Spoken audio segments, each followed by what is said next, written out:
आप सभी भाई बहनों का आध्यात्मिक ज्ञानात्मक चैनल की संध्या बेला ज्ञान कक्षा में एक बार फिर स्वागत है। आज की चर्चा का विषय है गिरावट यानी अधोगति। और दूसरी पंक्ति में हमने इस गिरावट से बचने के लिए ही 3 प्रश्न चिन्ह सफेद रंग से लगाए हैं, क्योंकि वर्तमान समय देखिए कलयुग का चल रहा है। अब कलयुग की स्थितियों में जब जब मनुष्य का विषय भोगों में आसक्ति अमर्यादित होती जाती है, और ये आसक्ति अमर्यादित विषयों में तभी होती है जिसका जीवन अमर्यादित होता है, जिसके जीवन में धर्म की स्थितियां कमजोर पड़ने लगती हैं, या सरल शब्दों में यूं को कि जिसका सतोगुण कमजोर हो जाता है। सतोगुण कमजोर का मतलब ये है कि उसके जीवन में सत्संग की स्थितियां समाप्त होने लगती, जबकि शास्त्रों में तो स्पष्ट शब्दों में ही कह दिया गया कि जो मनुष्य सत्संग नहीं करता उसके जीवन में पशु वृत्तियां सहज ही पनपने लगती हैं। ये पशु वृत्तियां क्या है? आहार, मैथुन, निद्रा, भय।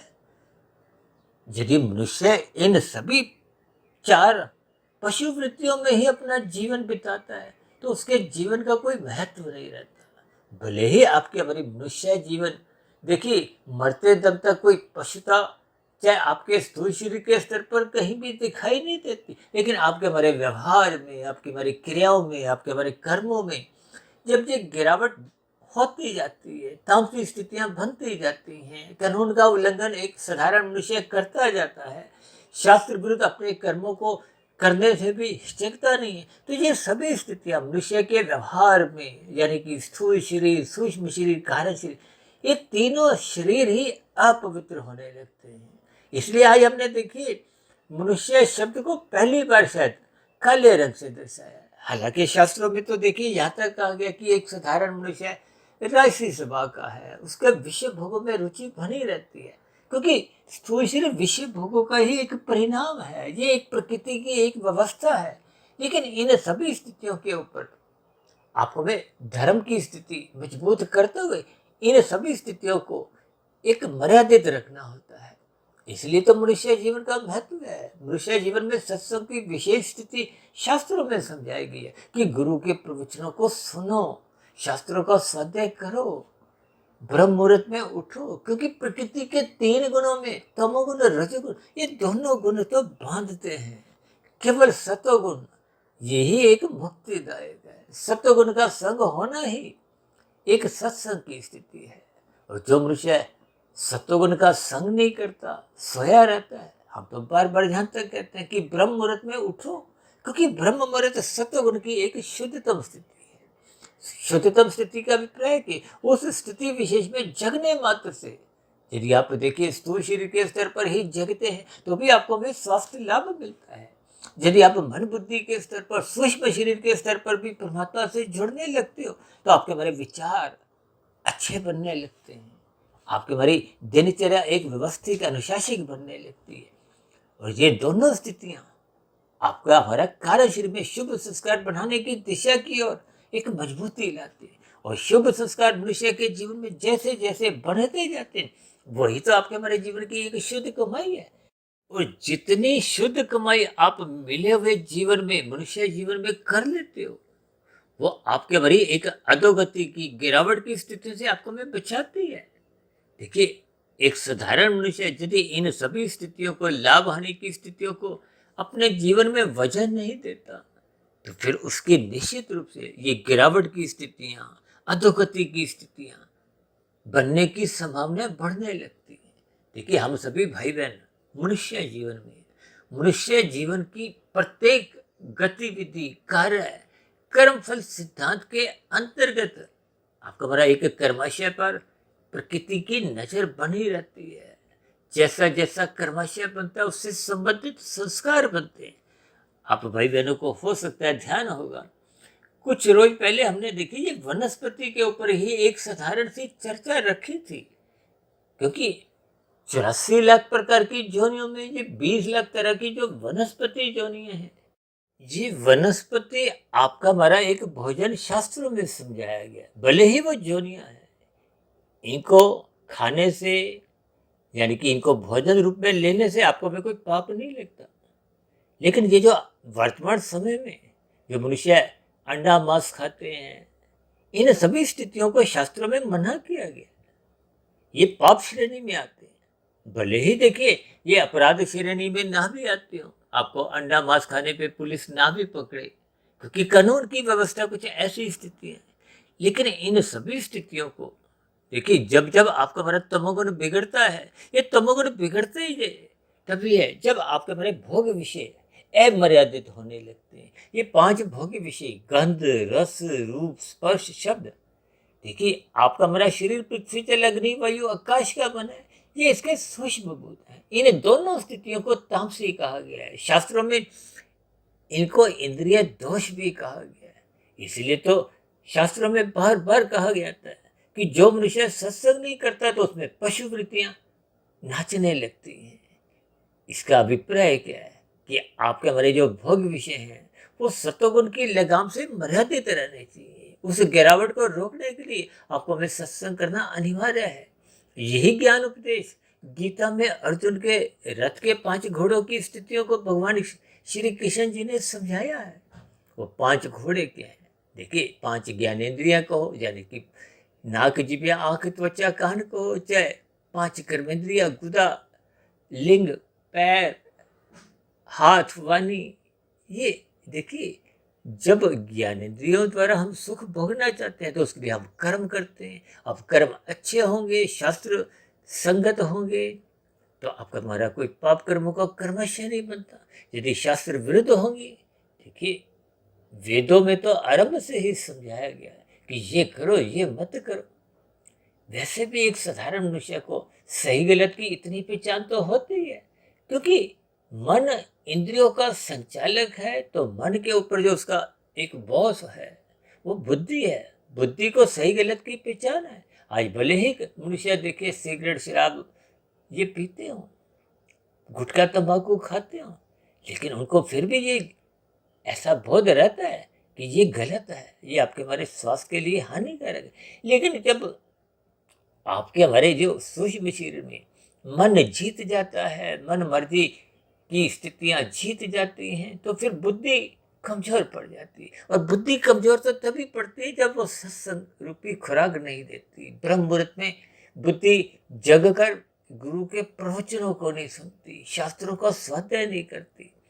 क्योंकि जब बुद्धि निरंतर श्रद्धापूर्वक सत्संग करती है, मन बुद्धि के स्तर पर उस पर विचार, चिंतन, मनन, शोध की स्थितियां बनाती, तो फिर शुभ संस्कार कारण शरीर में बनते जाते हैं। इस शुभ संस्कार बनने से ही बुद्धि में एक विवेक शक्ति जगने लगती है, और विवेक शक्ति जगने पे वो मन पर नियंत्रण पा लेती है।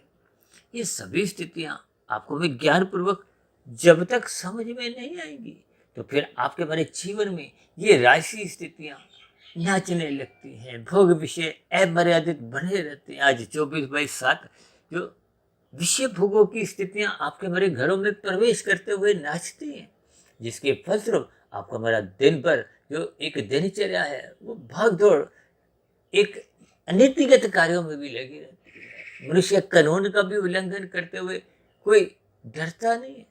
आज देखिए पुलिस विभाग में ये जो पुलिस वालों की संख्या बढ़ती जा रही है, न्यायालय खुलते जा रहे हैं, ये इसके पीछे का कारण क्या है? आपके हमारी तमोगुण की स्थितियां बिगड़ती जा रही हैं। ये तमोगुण बिगड़ने का मुख्य कारण क्या है कि आपका हमारा भोग विषय अमर्यादित होते जा रहे हैं। देखिए भोग विषय अमर्यादित होते जा रहे हैं, तभी तो ये अस्पतालों की स्थितियां भी दिन प्रतिदिन बढ़ती जा रही हैं। क्योंकि मनुष्य का खाया पिया देखिए जब पचता नहीं है, क्योंकि सुख सुविधा के साधन बढ़ते जा रहे हैं, भोग विषय 24/7 की स्थितियां आपके हमारे जीवन में प्रवेश करते हुए आपको हमारा खाना पीना अधिक मात्रा में होता है। तो ये सभी स्थितियां देखिए जब तक आप इनको ज्ञान पूर्वक इनका संबंध नहीं समझते, तो स्थूल शरीर पे स्तर पर भी रोग होते हैं। मन बुद्धि के स्तर पर काम, क्रोध, लोभ, मोह, अहंकार रूपी विकार एक बलवती होते जाते हैं, जिसके फलस्वरूप लड़ाई झगड़ों की स्थितियां, ये कलयुगी स्थितियां, ये कानून का उल्लंघन, शास्त्रों के विरुद्ध जो एक साधारण मनुष्य की जो एक स्थितियां हैं, गिरावट है, ये आपका हमारा कर्मशय बिखरती है। यानी कि स्थूल शरीर, सूक्ष्म शरीर जब जब राजसी तामसी बनते जाते हैं तो फिर कारण शरीर बिगड़ता जाता है। और बिगड़ा हुआ कारण शरीर ही देखिए, जब पाप कर्मों का कर्मशय अनुपात अधिक हो जाता है तो फिर मनुष्य की मरने के बाद वो अधोगति की जो 80 लाख प्रकार की योनियां हैं उन पर कर्मफल सिद्धांत के अंतर्गत जाना ही पड़ता है। देखिए, इन सभी स्थितियों को ही हमने आज मनुष्य को काले रंग से दर्शाते हुए एक काले तीर से एक वनस्पति जो कि एक हरी भरी है। देखिए, वनस्पति को हरा रंग इसीलिए दिया गया है, ये आपको हमें एक सुकून देता है। लेकिन इन सभी जोनियों में जाने की जो स्थितियां तभी बनती हैं ना, जब मनुष्य का पाप कर्मों का कर्मशय बहुत अधिक बिगड़ जाता है। क्योंकि मनुष्य योनि की जो प्राप्ति पुनः तभी होती है जब संचित कर्मों में मरते समय पुण्य कर्मों की स्थितियां 50-51% होती है। और यदि ये कमजोर पड़ जाती हैं तो पाप कर्मों का कर्मशय बिगड़ जाता है, अधिक हो जाता है। अब जिनके देखिए पाप कर्मों की स्थितियां 90% है तो फिर ऐसी स्थितियों में देखिए वो वनस्पति योनि की ओर ही इशारा करती है। देखिए, इन सभी स्थितियों को मैंने बहुत ही कर्मबद्ध तरीके से समझाने का एक प्रयास किया है, ताकि समय के रहते हुए हम अपने कर्मों में सुधार लाएं, सत्संग करें। क्योंकि बिना सत्संग के आपके हमारे जीवन में सात्विक स्थिति मजबूत नहीं होती। सात्विक स्थिति मजबूत होने पे ही आपके हमारे भोग विषय, गंध, रस, रूप, स्पर्श, शब्द ये एक मर्यादित रहते हैं। जब रजोगुण मर्यादित रहता है तो फिर मनुष्य का तमोगुण में गिरने का प्रश्न ही नहीं उठता। इसलिए हम बार बार कहते हैं रात को मुनात्मक स्थितियों से बचने के लिए रात को जल्दी सो जाओ, सुबह सतोगुण अधिक विकसित करने के लिए ब्रह्म मुहूर्त में उठो। ये ब्रह्म मुहूर्त में उठने मात्र से आपका हमारा स्थूल शरीर, सूक्ष्म शरीर, कारण शरीर पवित्र होते हैं। वो दिन में राशि स्थितियां जब विषय भोगों की आकर्षण आपके इर्द गिर्द मंडराते हैं उन स्थितियों में गिरने से मनुष्य बच जाता है। जब रजोगुण मर्यादित रहता है तो फिर मनुष्य का तमोगुण में, पाप कर्मों की स्थितियों में, ये गिरावट की स्थितियों में, ये अधोगति की स्थितियों में जाने का प्रश्न ही नहीं उठता। इसलिए इन सभी स्थितियों पर आपको में चिंतन करना है। इसलिए हमने देखिए 3 सफेद रंग के प्रश्न चिन्ह लगाए हैं, ताकि इन सभी स्थितियों पर हम ईमानदारी से चिंतन करें, ताकि आपके हमारे कर्मों में सुधार आए। आपके हमारे कर्मों में जब सुधार आता है तो निश्चित रूप से कम मनुष्य पाप कर्मों से तो बच ही जाता है। फिर धीरे धीरे उसके परोपकार के कार्य भले ही आरंभिक स्तर पर स्कम भाव से होते हैं, फल पाने की इच्छा बनी रहती है। लेकिन जैसे जैसे सत्संग की स्थितियां, ये ब्रह्म मुहूर्त में उठने पर आपके बड़े शुभ संस्कार जब बनने लगते हैं तो फिर आपका प्रकृति के 5 विषय भोगों से ज्ञान पूर्वक वैराग्य जगने लगता है। वो ज्ञान पूर्वक वैराग्य जगते ही जो आपके पहले परोपकार के कार्य सकाम भाव से हो रहे थे, फल पाने की इच्छा से हो रहे थे, उनमें फिर निष्कामता आ जाती है। यानी कि मनुष्य फिर कर्म फल की स्थितियों से बाहर निकलते हुए कर्म योग, फिर ज्ञान योग, फिर भक्ति योग में स्थित होता हुआ अपने आध्यात्मिक उन्नति के दरवाजे खोलने लगता है। ये सभी स्थितियां मनुष्य को कम से कम अधोगति से भी बचाती है। अन्यथा ये अधोगति की स्थितियां कहो, ये वनस्पति की जोनियां कहो, या वनस्पति से ऊपर देखिए जल में रहने वाली जोनियां हैं, कीड़े मकोड़े हैं, पक्षी हैं, पशु हैं। ये नीचे का बहुत बड़ा एक आंकड़ा 80 लाख प्रकार की जोनियों का आपको मैं कुछ संकेत देता है। इन संकेतों को आपको में समय के रहते ही समझना होगा। तो ऐसी सात्विक समझ आपके हमारे जीवन में भी सहज ही बनने लगे, ताकि मनुष्य पाप कर्मों से बचे, गिरावट से बचे और ऐसी सभी अधोगति की स्थितियों से अपने आप को बचाए।